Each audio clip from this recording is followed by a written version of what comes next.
everyone, and welcome to my channel. My name is Ashley, and I just ran my first Backyard Ultramarathon. So let's go over it together. A few weeks ago, I ran my first Backyard Ultramarathon, the last of the Felascans in Alachua, Florida. And I feel like it was an amazing experience. I learned so much in this experience. I feel like I walked away with so many tools in my belt for the next one. I hit 50 miles and completed 11 laps during this ultra marathon. So, an backyard ultra marathon is simple but a challenge. So, a backyard ultra marathon is an ultra marathon, and every hour on the hour, you run a 4.2-mile loop until there's one person left. So, everyone else is considered a did not finish. And you can run your loop, come back. You can have a base camp set up.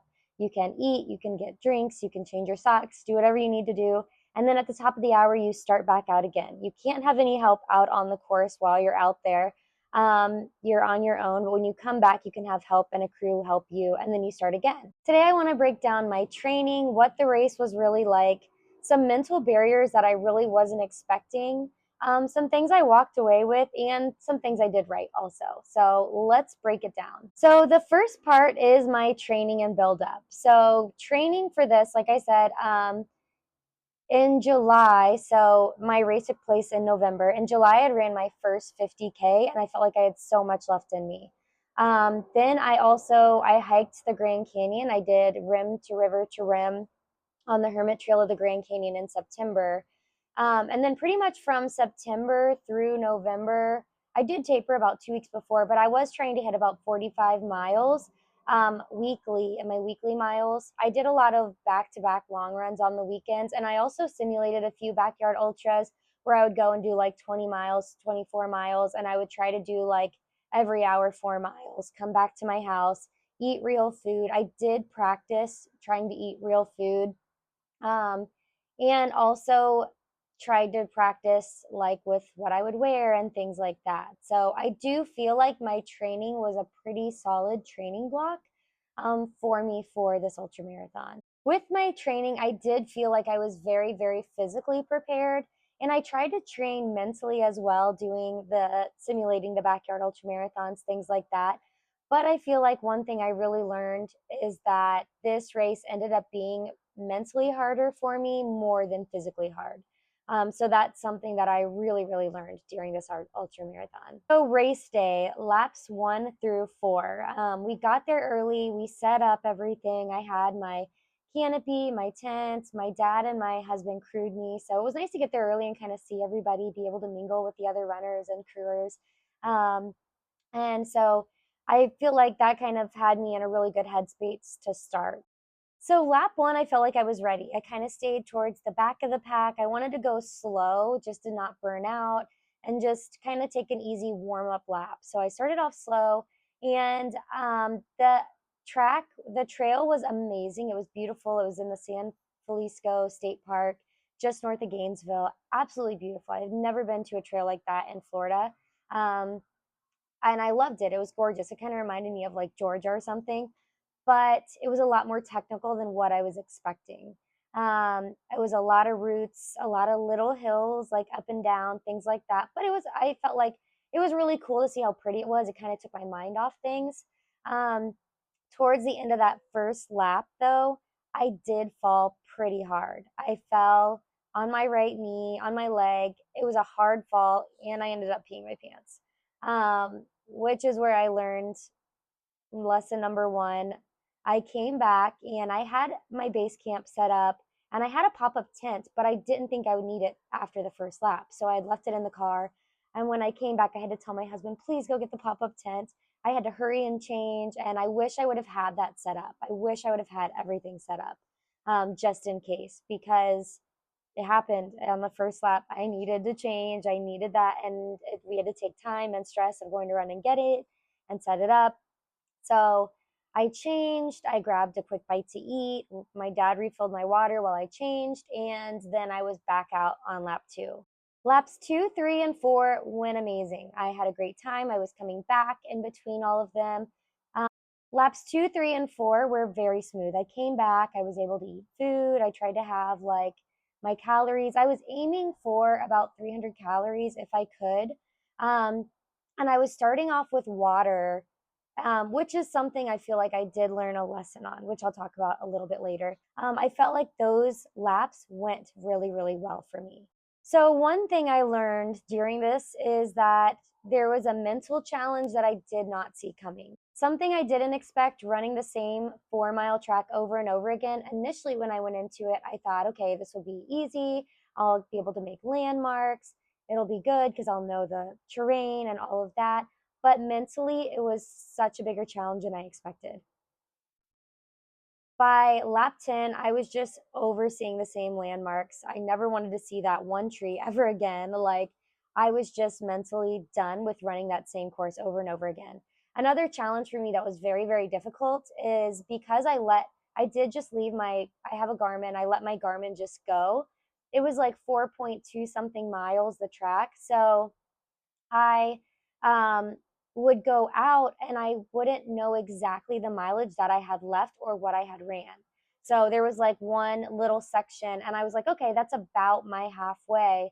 But towards the end, I would get there and I'd be like, oh, I feel like I should be more than halfway right now, or I feel like I've already hit this. And a lot of the area looked the same. That made it really challenging as well, feeling like you've already hit that point and not knowing exactly how far you have till you get back. That was a mental challenge I was not expecting. It was to me way more of a mental game, this, because you had to be able to go out and see those same things, not know exactly how far you have left. You might have a mile left, it might be a mile and a half, you don't know. Um, and I kind of had to base it off of time. Like, okay, my laps, I came back within probably the same 3 minutes. Every lap I went out on was about between like 50 and 53 minutes is when I would get back. So I would know, okay, I'm about 40 miles in. I have another 10 minutes, about maybe 11 minutes, 12 minutes to get back. So I had to go off of time versus mileage to know how far I had left. So while laps 1 through 4 went pretty great, laps 5 through 8 were the hydration, nutrition, and mistakes that I had made. So after lap 4, I came back, and when I went out on lap 5, I felt a little bit off. And that's when I realized like my stomach was getting upset and I started making some mistakes. The main one was my hydration. So this is where I learned my next lesson: don't change up things on race day, which you hear that all the time, but to me, I was making such a small change. I didn't think it would be such a big deal. Typically, when I trained, I would wear a hydration vest that had 2 water bottles on it, and I would have one that had my electrolytes and one that would have my water. And for the race, I was afraid of chafing with my vest, so I just had a handheld water bottle. Now, I would go out and on my laps, and I would come back, and by laps like 6 and 7, I realized that I was so thirsty, and I would come back and I would like be like, I need water, I need water, I need water. Those laps 5, 6, 7, 8, I was having tailwinds to get calories because I had a hard time. After lap 5, I had a really difficult time taking in calories. And I think it was because I was coming back so thirsty. I was drinking so much water and it was hard for me to eat something. So I was using tailwinds and I did notice such a difference. I wish I would have used tailwinds from the beginning, um, because I feel like when I did use it, I felt like more mental clarity. I think that having those extra carbs and calories did really help. But I would come back and I would want water after that, and it made it hard to eat food. Laps 6, 7, and 8, after I would come back, I had 0 calories. And I noticed that later, that I wasn't eating anything because I was so thirsty. I was coming back. I was having the tailwinds out on the course, which that was good calories, carbs, but I was coming it back and just so thirsty. So I wasn't getting in calories. And by lap 8, that was like my biggest crash. I was just like completely mentally done. Lap 8, I went out and I felt like I was done. I literally recorded a video on my phone and I was like, I think I'm giving up. Like, this was great, but it was such a challenge. I was at mile 32 and I was just like, I'm going to walk. Like, for most of the other parts during the race, so laps 1 through 7, I rarely walked up a hill. I would walk. But other than that, I really did just like a slow, easy pace for myself. This lap, I primarily walked and I was like, I'm just done. I'm at mile 32. I'm just not going to get it. Looking back, I was super dehydrated and I had no calories left in me. I was just like mentally done. My fuel really, really tanked and messed me up. And I managed to get back, but right before I even got back, I fell again on the same leg as the first lap. And I just got back and I told my dad and my husband, I'm done. Like, this is it for me. And this is, I feel like, where the magic of the Backyard Ultra kind of took place for me because I was so mentally done at mile 32, coming back from lap 8. I had no intention to go back out. And my husband and my dad and my mom was there. She stopped in and saw me. And they were like, come on, just do one more. After this lap, it'll switch to the nighttime loop. And I really wanted, like, that was one of my goals. I really wanted to go out. They switched courses for the nighttime. And so I really wanted to make it to that nighttime loop. I wanted to try out that other lap. And it was supposed to be a lot more flat, less technical, less route. So I was like, okay, if I can make it there, it's going to be easier. That's fine. So I went back out and they had given me food. I had refilled my water, and they had made me like a beef stew, which I very much needed, some really good food, and it was so good. Like, it was probably, I feel like, one of the best meals I've ever ate in my life. It was a backpacking camping meal we had made with our jet boil, and I ate that, and I really think that that had gave me some like fuel and steam that I desperately needed.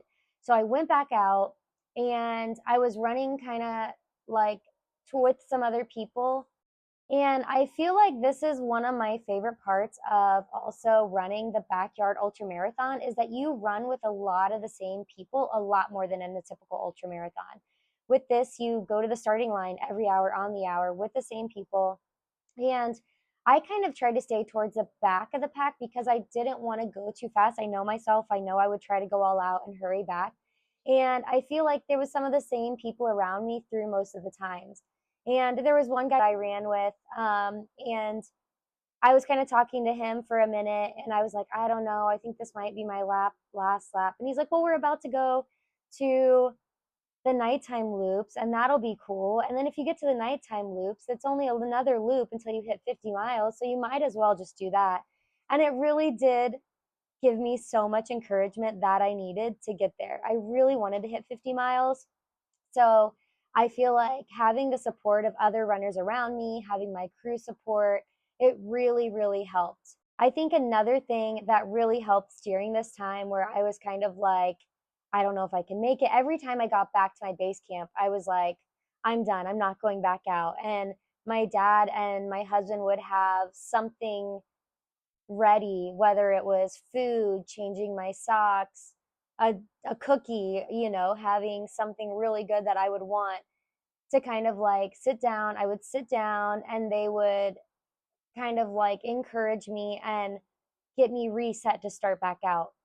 I feel like another advantage to me was my base camp. I feel like my base camp, I had it very organized.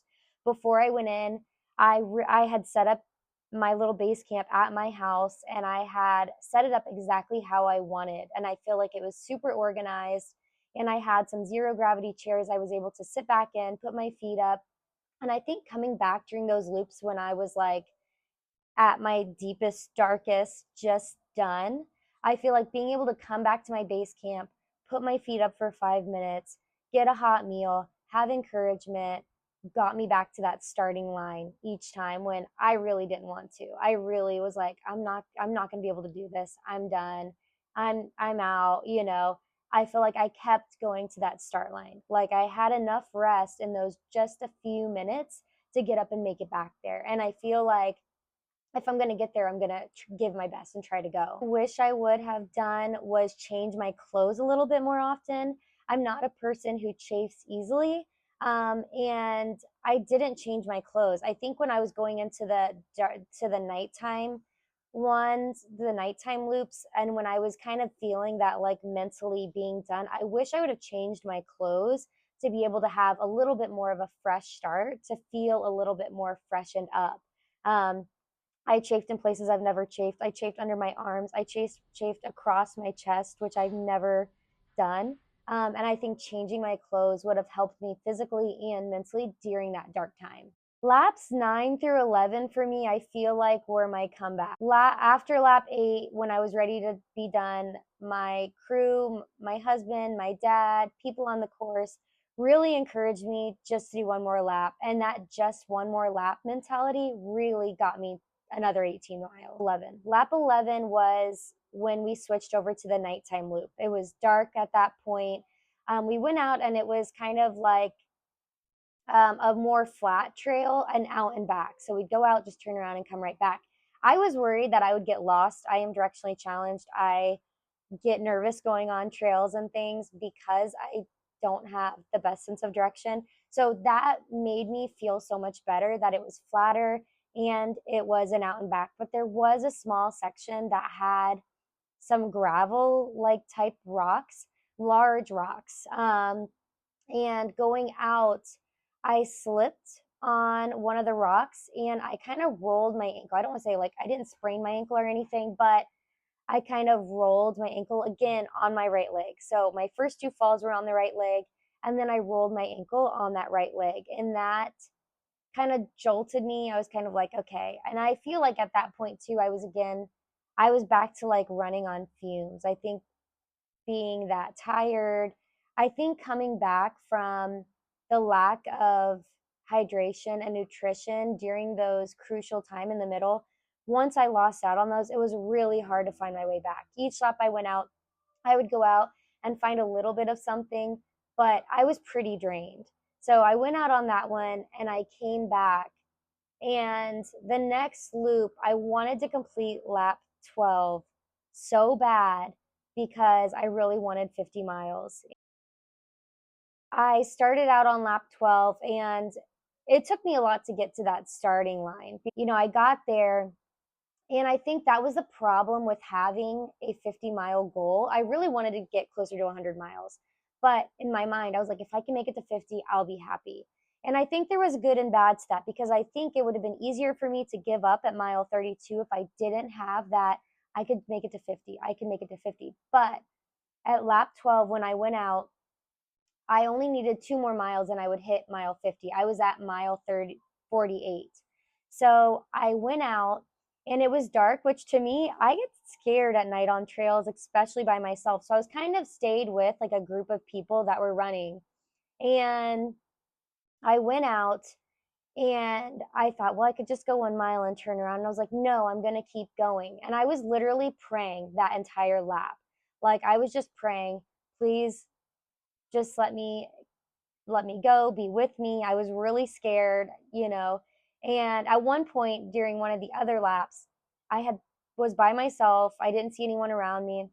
Coming back, and I heard something coming at me, and I literally in my mind thought it was a bear. Turned to the side, it was a huge armadillo, and that scared me to pieces. I was terrified, and I sprinted pretty much that whole rest of that lap back. But I had that fresh, like being scared in my mind. Through the whole thing, I was praying. But I was really praying on lap 12. Literally, as I had hit a mile in, I wasn't even like another like 0.1 of a mile. It was like a mile into that lap. I rolled my ankle on that same gravel little place and I felt it jolt up to my knee that I had hurt earlier. And I was done. I feel like I was mentally done. I feel like it really hurt my knee.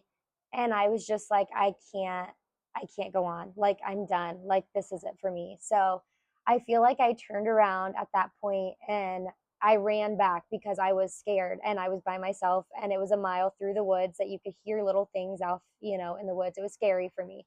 So I ran that back and that was my finish. I feel like I think with how everything went to me, I feel like I was a little bit disappointed that I didn't finish that lap, that I didn't go further, but ultimately I walked away super proud of my experience. This was my first Backyard Ultramarathon. I PR'd myself by 18 miles. at lap 32 for me to be, I was ready to give in and to make it another 18 miles. During that, I feel like to me that was amazing. That was just such a lesson learned that even when I felt like I was deep down, I couldn't go another mile, I was able to pull it together, go back out, and complete that many more laps, that many more miles.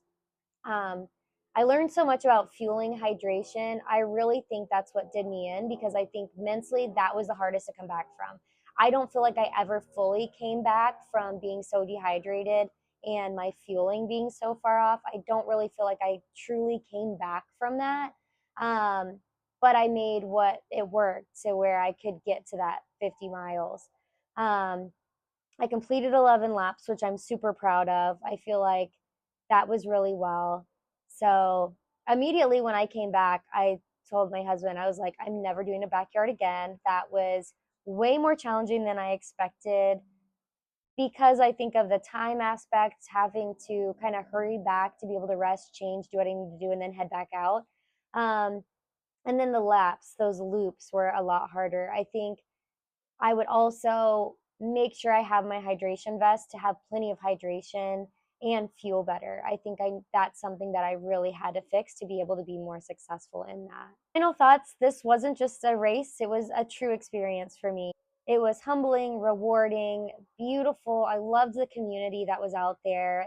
Everybody around me, from my crew, the runners, the other crew members, they were just so friendly, so fun, and the race directors were amazing. I think one of the biggest things I learned that this backyard for me was more of a mental battle than a physical. I did fall a few times.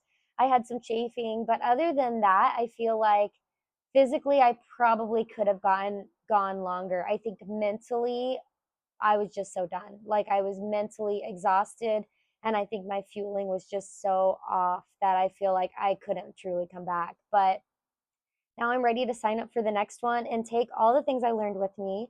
So we'll see how it goes. Follow along for some more running adventures with me. This is me before starting my Backyard Ultramarathon. 3, 2, 1. And up!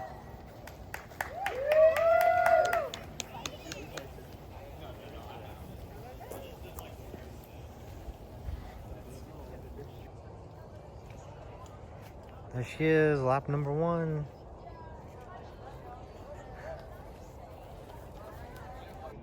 Two, one.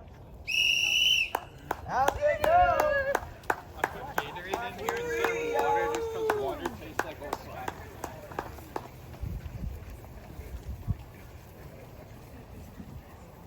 I'm currently 32 miles in to my Backyard Ultramarathon that I'm doing, and it's humbled me. I had a goal in my head I wanted to hit, and I feel like mentally this is way more challenging than anything I've ever done. Seeing the same track, the same area over and over, and it's in a forest, so everything looks the same, and it's really hard to determine how far you have left or how far you've gone. It just feels like it never ends. So also my feet, I think this course is absolutely gorgeous, but very technical. I fell on the first lap, and so immediately, not the best start, but an amazing experience and the furthest I've ever gone. So There she is, yeah. She's doing good. Way to go, Ashley. 4, 3, 2, 1. Woo! Go, go, go. My course.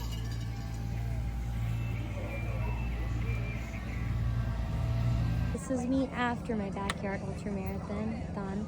I finished 11 laps. I did not finish the 12th, and I hit 50 miles. So personal best by 18 miles. And I left it all out